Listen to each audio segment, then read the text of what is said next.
Mga kapuso, in ngayon ang Latin and hip-hop inspired dance na Zumba.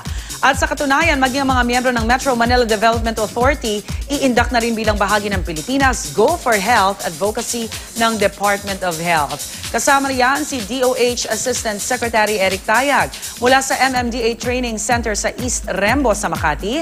May live report si Monica. Monica?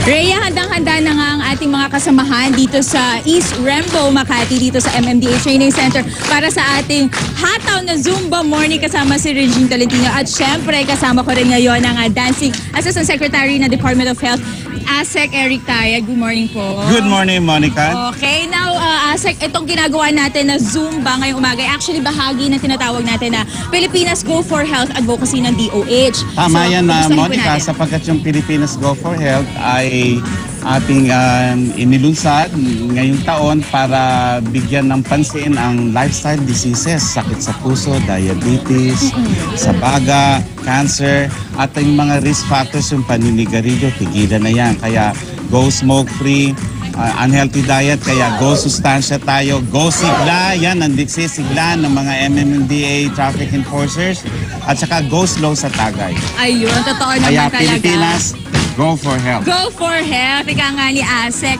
Pero ito last April pa po ito na-launch ASEC. So far po, gaano na po yung napupuntahan natin? Marami na po ba tayong Mga campus tour ang ginagawa natin. Nandiyan ang Ateneo, Lasal, St. Scholastica, San Beda, nandiyan yung PUP. Tapos sa mga ahensya, nung Monday, nasa Philippine Coast Guard tayo. Tapos ngayon, dito tayo sa MMDA. Ayun. At ito, I'm sure marami po tayong mga kapuso na gusto na makita ang pagsayaw mo, ASEC. So tara, makisayaw na tayo at pakituro na tayo kay Regine. Go, Reg! Go, Reg!